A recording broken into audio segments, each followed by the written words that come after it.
Welcome back to All Blue New York Giants podcast. I'm your host, Aiden Nolan, and we're back here. Got the signed hat, got the New York Rangers, Igor Shesterkin jersey on. Rangers at 5, that's what it's always been.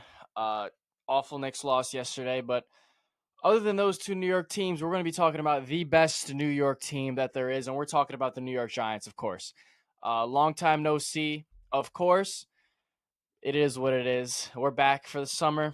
We should be doing a ton of content, a ton of new content as well. So stay tuned on our YouTube. Make sure to follow our Instagram, Twitter, YouTube, all that jazz. And let's just hop right into it and what this video is titled and what we're going to get into here. And, it's kind of self explanatory. We're going over the New York Giants draft. It's definitely what we all wanted, I would say. A lot of people very happy with this draft. A lot of people not so happy with this draft. But regardless of that, I want to go over it. I was very happy with this draft, and I think that this is a very underrated draft, if I may say, by the New York Giants. A lot of people hating, regardless if you're a Giants fans or not, or a fantasy football fan or whatever. You should definitely listen to this podcast because I'm going to be talking about the best draftee by far. So let's hop right into it. Giants take no O lineman or and I don't know why I said or and no D lineman. So they don't take O lineman, I don't take D lineman. And I do believe I addressed this at the end. Do I address this? No, I addressed something else that the entire Giants community is doing backflips over. Let me address the O line really quickly. Everyone wanted to say how the Giants didn't draft the O line, the Giants O line still sucks. Why didn't they draft O linemen? You got to look at it like this. Joe Shane has drafted O line his last draft and the draft before that. He drafted Josh Zudu coming out here. Zudu was terrible. Evan Neal was terrible. Um, a lot of the guys that he's taking shots at, Marcus McKeithen in the 5th round, a lot of these guys he's taking shots off of haven't been good. Not to mention Bobby Johnson, the O-line coach, hasn't been good for them at all either. Bobby Johnson has been horrible. And, we ship him out. We bring in the new O-line coach. We draft, all of our old draft picks. Joe Shane's banking that it was just Bobby Johnson holding this O line back, and I do 100% agree with him if I'm being honest.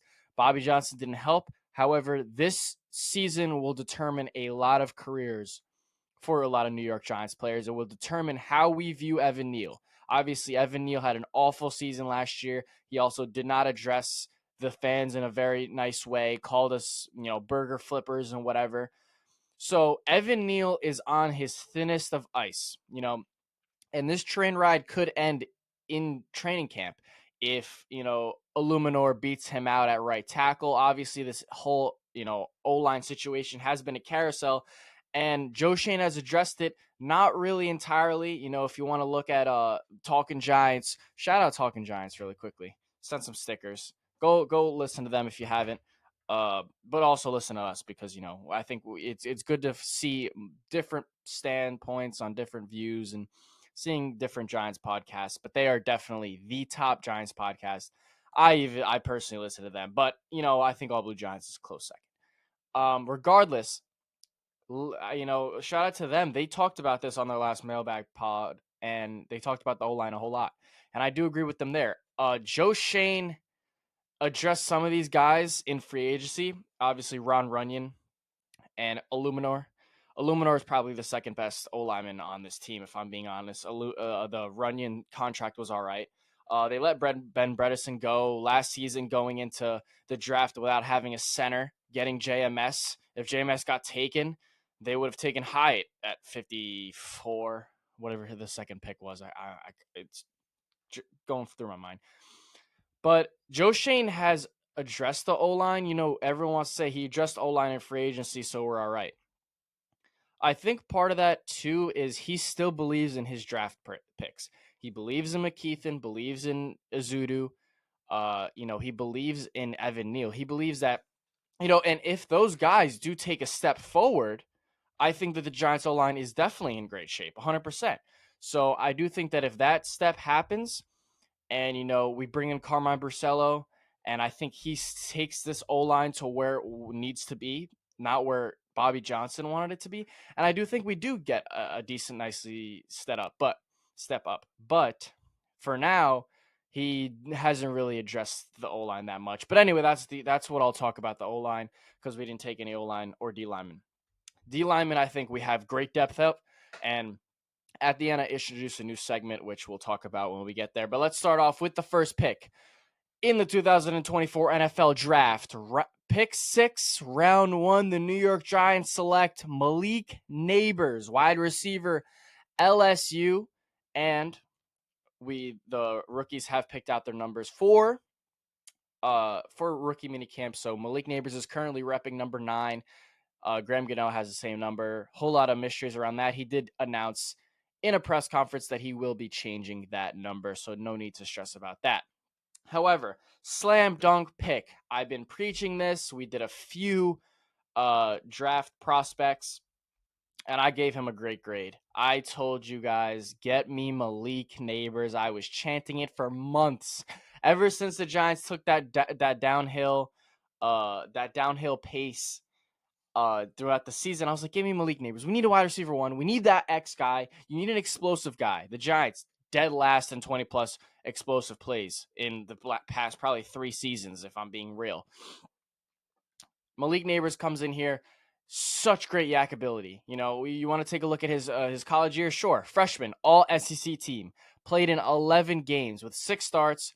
Had 4 touchdowns receiving. 417 yards, 14.9 per reception with 28 receptions there. 2022 led all SEC with 72 receptions, 1,017 yards, 3 touchdowns. Played all 14 games with 11 starts. 2023 first team Associated Press All-American, first team All-SEC, finalist for the Biletnikoff Award, nation's top receiver, and ranked second in the FBS with 1,569 receiving yards, tied for third with 14 touchdowns, led the SEC with 89 receptions. This guy is a dog. He's a dog. I don't know why Giants, I don't know why teams in general are just hating. I do like this pick. I do think that they were trying to trade up for Drake May. Patriots didn't want to give him anything.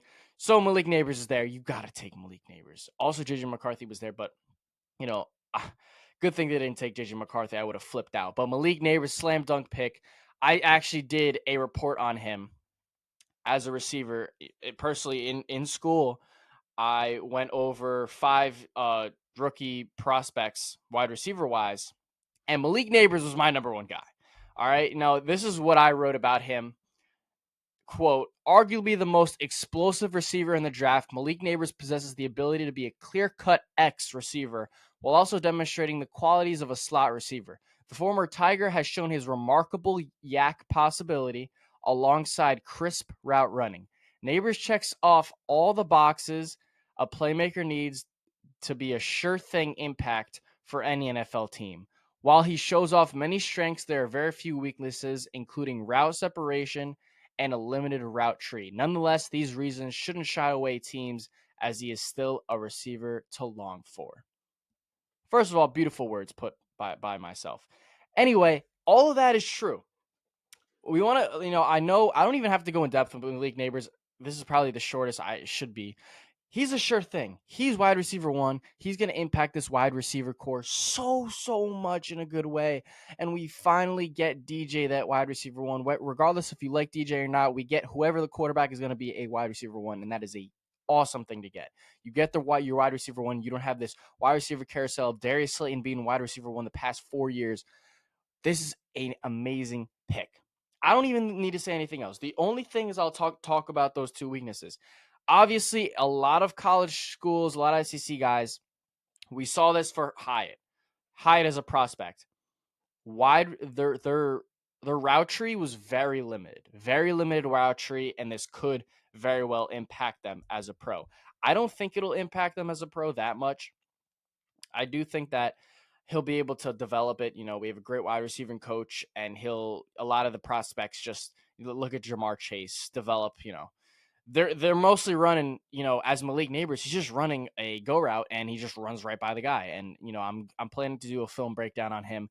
He has some great footwork though. Like a lot of his stop and goes against Mississippi State, especially, literally he just hits him with a little stop, a little stutter, breaks down. Even when he does break down, we saw it in training camp. When he breaks down, it's violent. It's fast. When you want to break down as a receiver, whether it's a corner route or a comeback route or a delay, fade route, whatever you want to do. If you're chopping your feet, just a little curl, a comeback, whatever, you want to break down violently, because if you're chopping your feet, obviously you chop the feet, you want to beat the drum, whatever you want to call it. If you chop your feet and it takes you 6 steps to turn around to the ball, the corner is going to get there and he's going to break up that pass. Malik Neighbors, that's why as a receiver, what you want, violent breakdown. You want to go up to where you're at, 10 to 12, whatever, for a curl comeback. You want to violently break down, and he's turning right there. You saw that in that one clip that we've seen all over Giants training camp. He's going for a comeback, violent breakdown, turn, comes back to the ball, doesn't just sit there. Good catch upfield. Beautiful footwork. And we see that turns into stop and goes. You saw it against Mississippi State. He's running up. The corner was on him. They're running man. He's going to go chop his feet, break down violently. The corner does. If you're violent like that, the corner doesn't know if you're going to turn around or not. So he needs to step up. He steps up, break. Malik Neighbors, touchdown, easy. Love his footwork there. The route tree, I think it'll develop. And I just think he has some good speed, and the yak is just there. I love the yak, but there's some question marks about long speed separation. When he's down the field, he obviously has a speed. I think it's there. A lot of the plays had Jayden Daniels threw the ball a little behind him, so it looked like he slowed down, which isn't his fault. It's the quarterback's fault. I do think he'll be all right. But he's just a slam dunk receiver. A+ on the grade. So we'll head to round 2. I'm spending so much time on the first few minutes. But we'll go to round 2 with pick 47. In the 2024 NFL Draft, the New York Giants select Tyler Nubin, safety out of Minnesota. He's 6'1", 199 pounds. No, he's going to be number 31 for now. I think he stays. But we obviously had a hole at safety with Xavier McKinney going to the Packers. So we patched it up with a great safety prospect, in my opinion. I think this was a really good pick by the New York Giants. And even he went to Minnesota, I still think he's such a great, he possesses a solid build and a physical physique style that makes him effective against both run and the pass. His ability to quickly read plays and react, coupled with his elite skills in zone coverage, which that allows him to execute complex defensive strategies effectively. He also has great leadership, and that also helps as a significant asset, as Xavier McKinney was also a great leader. So we get a nice young safety, has the right speed. He runs a 4.6, but I do think as a safety, it doesn't matter how fast you run. I think how it matters how fast you process the field. How you process where the quarterback's looking, what ticks gives him off, and Tyler Nubin did that. He was always in the film room looking for what quarterbacks or wide receivers would give kind of like a tell in poker on what they're going to do. And he actually got, I believe he has 13. Yeah, he had 13 career interceptions and was tied for 6th in 2023 with 5 interceptions.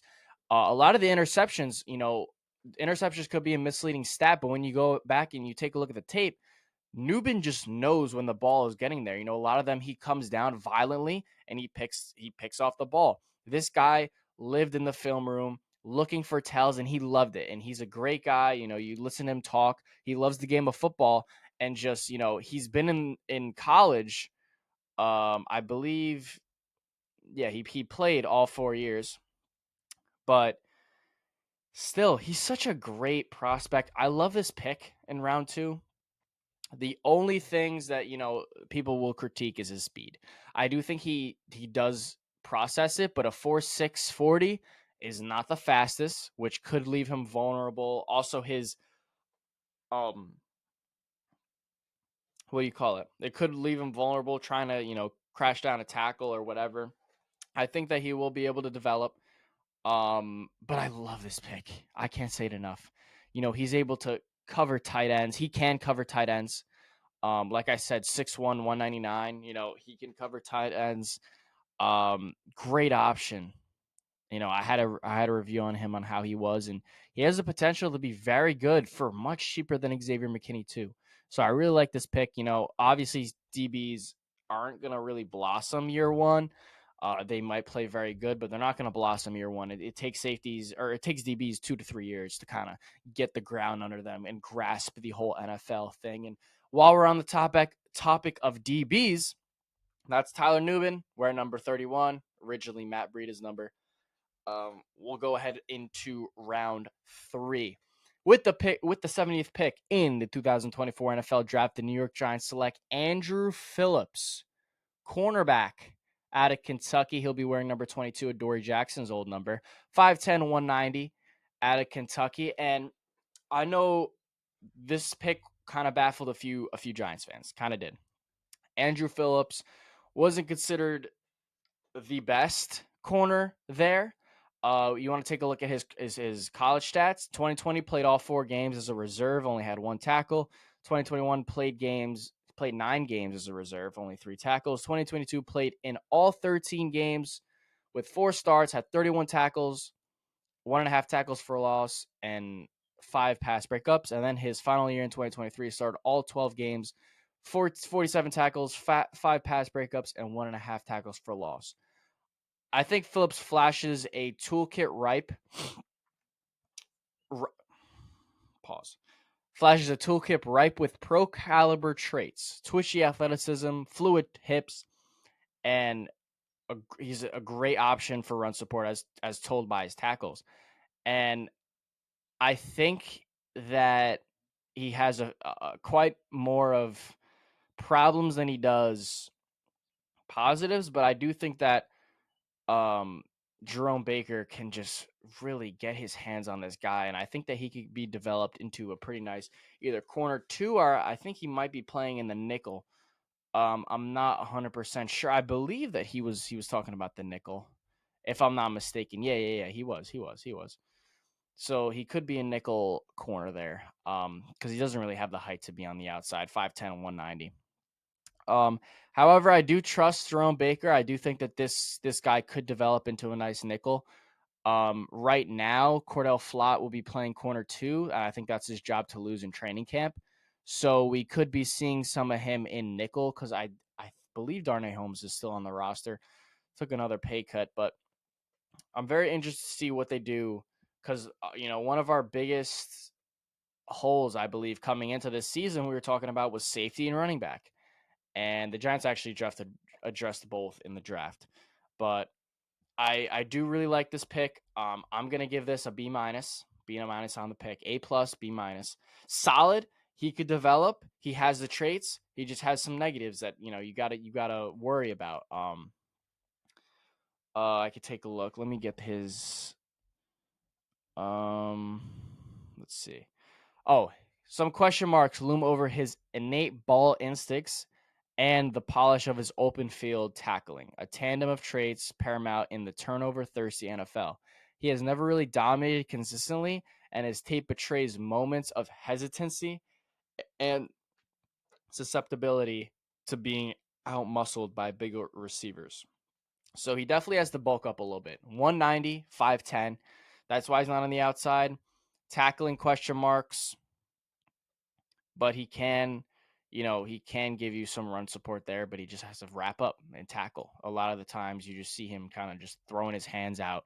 He needs to wrap up, and I do think that's why Jerome Baker's there. That's why the Giants have a great corner staff, DB staff, and I do think that he could be developing. We'll take a look there a little bit down the line, but we'll go into probably my favorite steal of draft, and that is with the 107th pick in the 2024 NFL Draft. The New York Giants select Theo Johnson out of Penn State. We are Penn State, as a Penn Stater myself. 6'6", 259. He's wearing number 47 right now. Hopefully changes. Tight ends in the 40s are just disgusting. That's a fullback number to me, or a linebacker number. Change your number, please, Theo. Please. We saw actually Daniel Bellinger. I believe he was in the 40s too. I forgot. I think he was 45 for a little bit. Yeah. He was 45 and then he changed his number to 82. So I was like, okay, we're good. But Theo Johnson, I personally watched him in person last year. Um, and I really do think this is a great pick for the Giants. And he has the great measurables. He's very tall, he's strong, and he can get the job done.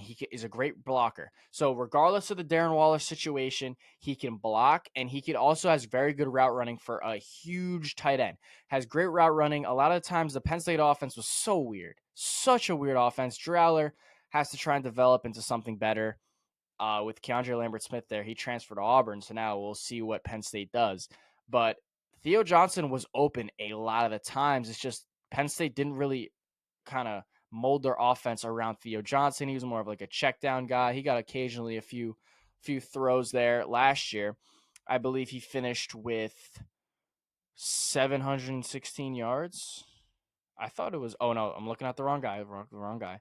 Yeah, he finished with 340. Finished with 340 yards. That's the most in his collegiate career. Um, had okay measurables. Didn't really produce much yards, but he has such good physicality and measurables. I do think his route running is really good for a tight end. Obviously, you gotta you know tighten that up a little bit and improve his release because his release could be a little questionable. Regardless, he can block and he can still get you the ball and he can still try and go and score a touchdown. So if we don't have any Darren Waller, honestly, you could argue no Darren Waller. He retires. I do think that Theo Johnson could be a good tight end one. He can block. A lot of the times with the Giants, they bring in blocking tight ends. They're not throwing. Darren Waller comes in, they're throwing because Darren Waller can't block regardless. So I really like this Theo Johnson pick. Him and Daniel Bellinger could make a great duo. If we have Waller, that's a great trio. I really like that trio coming with a 3 tight end set, and you have the possibility to, just block and run away from Waller. Anyway, really love that pick. I'm giving that an A- on that pick. Really love it. And then we'll head into our last final 2 picks of the draft with the 166th pick in the 2024 NFL Draft. The New York Giants selected Tyrone Tracy Jr. out of Purdue, 5'11", 209 running back. Is number 29 right now. Obviously, X's old number, a little unsettling. But anyway, this guy converted from a wide receiver to a running back, played 4 years at Iowa. He wanted to be a receiver, and then finally, when he got his last 2 years at Purdue, he finally changed, but he still put up some decent measurables. He had 716 yards, or 716 yards rushing, 132 receiving, but he's also a kick returner. So I do like the flexibility there, the versatility there. Um, he is a very, this is why he fell. He needed to develop him. He still has great vision for a young running back. Great vision. I do think some of his cuts where he finds the hole are very nice for a very, like I said, young running back. He's only been a running back for a year, technically, a year or two. They've been testing him out, but I also really that's why his vision comes into play when you're talking about kick returning. Also with the new rules, I do like his speed. He's pretty fast. If I don't know what his 40 was. I'm about to look that up. I don't know why I don't have that there, but I know that he's pretty fast. 4.4, 40. Not the fastest, but he has fast. He is fast. He has that breakaway speed. Great, great zone scheme running. Uh, Able to make that one cut, kind of how we saw Saquon do it a little bit. But I think it's just that he's a young running back, and if we could develop him in, I do have a hot take here. I think he surpasses Eric Gray. We drafted Eric Gray. Obviously, they have different play styles. Tyrone Tracy isn't going to be the guy where you give it to him on 3rd and 1 and you go make him go get that 1 yard. He's not a physical running back. He's more of an elusive, swift, fast cutting running back who, zone scheming. Like I said, it's zone scheming. That's a specialty. I'm very curious to see how this impacts the run game, and I do think that we could see him a little bit. Obviously we got Devin Singletary in free agency, which I don't know if we address. I think we did. We did address him when we were hating on Saquon. As it kind of calmed down, we don't really like Saquon too much, but we now evaluate Singletary there. You have Singletary, you have Eric Gray, and now Tyrone Tracy. Throw him into the mix. And I'm very curious to see how this running back battle does. And possibly if Tracy continues to develop, we could see him as a great running back in the NFL. But like I said, for this entire draft class, anybody can be really good. It just matters how he develops. So he could be solid. I'm giving this pick a B plus. I like it. I like it personally. And now we'll round it up with the Giants' last pick, which I didn't put on here, but they had a 6th round pick. They selected Darius Muasau. I believe that's how you say his name. I apologize. But Darius, 5'11", 225, out of UCLA, is wearing number 57. Played 3 years for Hawaii, I believe. Yeah, played 3 years for Hawaii. His last 2 years spent in UCLA. I do think that he could be a special teamer. He has displayed some decent speed for a running back. A linebacker, 4'7", which is all right. His vertical measured out at 36.5. But really, he's not that strong. Not a very quick, process everything quick. Same with linebacker and safety. You have to process the play quick. If you don't process it quick, it doesn't matter how fast you run. So his instincts are a little low, very slow to locate the ball. However, he can get after the quarterback. He's quick off the line, has violent hands, can get around the edge, can move laterally, can chase, violent tackler. That's why, he can play Mike. He could be, linebacker 3, defend, battling with Beavers or whatever. But I do think we'll see him on special teams more than not. So I'll give that grade a C plus because sure. So now we'll round this out. Very quick podcast here, 26 minutes, with a new segment here. It's called Twitter Time. I'm going to be going over 3 kind of topics that are going around Giants Twitter, and I'm going to be addressing them and giving my personal take. So, first off, the Giants obviously invited a bunch of rookies and whatnot and veterans to rookie minicamp, and one guy that they signed is D lineman Elijah Chapman out of SMU. Kind of undersized for a D lineman. However, he was a 4-year starter, played 5 seasons for SMU, was undrafted. In 56 games, he totaled 148 tackles, 13.5 sack, and 33 tackles for loss, and 5 fumble recoveries. I do think that Andre Patterson has been a great D-line coach as we've seen him. We've seen DJ Davidson and Jordan Riley produce a little bit, and we've seen Jordan Riley kind of blossom a little bit. We haven't seen him too much at the end of last season, but we did see him kind of be in there a little more. His nickname is Baby Bison Chapman. So I'm very excited to see they signed him off the bat. So I'm very excited to see how they'll use him because our D-line, we're kind of decent amount of depth. Jordan Riley, Nacho, Dex, obviously. I'm very interested to see how he comes in. He could just be for a backup, nothing crazy, but he could also develop into a nice little player there. So I'll address him. And secondly, we'll go over the new New York Giants patch logo. So they just released it. They said today they were going to release something. A lot of people thought it was those Montreal Canadian jerseys for the anniversary. It was not. We could still see jerseys, but I don't think that they're going to release those. I think that was just a fluke, but they released their new logo, which I believe they gave out to ticket sales holders. It's just a hat, has the logo. It's a Giants logo. 100 seasons. Giants have been around for 100 seasons. This is our 100th season, so I expect that to be a patch on the Giants uniforms this year, regardless. But the logo, self-explanatory. It's pretty cool. It tries to measure all the measurables, looking at the history from all the way back to 25, all the way back to now. The video was really cool. If you didn't see it on Instagram, make sure to go check out the New York Giants Instagram to look at that video. And we'll move into our last point. And if Angelo was here, I know that he would be giving me a nice argument on this one. And we will be addressing Daniel Jones. If many of you know, if you listen to this podcast, I'm not a huge Daniel Jones supporter, but I do support him, and I do have some reasonings on why people want to argue about his stats. However, if we want to go and talk about it, we'll talk about it right now just because I think a lot of people are hating. They're haters on DJ, which DJ's signature is here. Actually, I can't even see. I believe he was over there. No, he's here. Oh, yeah, there's DJ.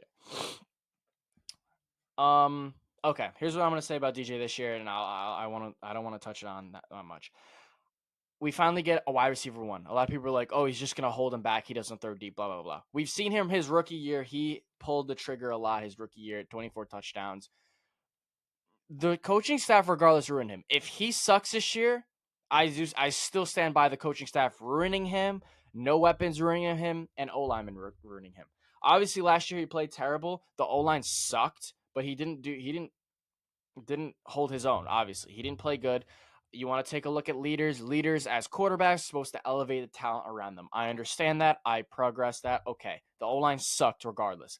Whoever's back there, the O line was terrible. He'd be running for his life. All right. That and also just a change of schemes. Over his career, he's changed schemes. Jason Garrett also probably ruined his career, but it's all right. We're going to still look at him, and this is the final straw. This is the final chapter. People wanted to trade him, cut him, whatever. They signed him for that. They paid him last year after he got us to the playoffs, and this is what happened. A very depressing year. So we'll see. If he plays like a mediocre quarterback, kind of mediocre like how he got us to the playoffs 2 years ago, which he played very mediocre, maybe above par. He played good. I'll give him good. If he plays mediocre, I think he's gone. They cut him after this season, and they're looking for a new quarterback. If he plays great, if he takes that his rookie year where he's throwing touchdowns, if he gets above 23 touchdowns, I think he'll be safe. If he gets, if he's throwing the ball deep, leashing it to the Malik Neighbors. Malik Neighbors going crazy. This offense is not dead last in the league with him. If he displays that physicality and he doesn't get injured, I do believe that he stays the quarterback. That is a huge if, though. Like I said, that's a huge if because a lot of the Giants reports came out that they weren't worried about his production. They were worried about his injury history. Yes, he has a great big injury history. So if he produces decently, 23 touchdowns is very manageable as a quarterback. He hasn't done it since his first year. If he gets more than 23 touchdowns and plays in every single game, no injuries, I think he comes back. That's another I think. If this offense is middle of the pack to good, he comes back. That's all it is. That all it's come down to. I'm not touching on this anymore. I'm tired of talking about this. However you want to view Daniel Jones, a lot of people were going for his head and Tommy DeVito's head. Chill out. Let the guy run. This is obviously, we said that last year. This is his last year to prove blah blah blah. Even though he got paid, we saw what happened when his career was on the line. He brought us to the playoffs. He played all right. He had 15 touchdowns passing. We don't see those a lot. So very curious to see how this season plays out. I can't wait until week 1. We just got September 5th. Ravens Chiefs just got dropped. So very excited for that too. But anyway, that'll wrap up All Blue Giants. Had to touch on that last. Didn't want to take too much time on it. 33 minutes for the podcast is going.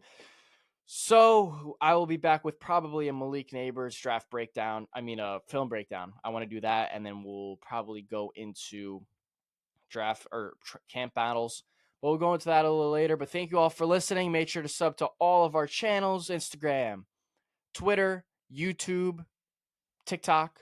All of that is just All Blue Giants. Search up All Blue Giants. You will see our very nice logo. But with that, we'll catch y'all in the next one. And let's go Giants.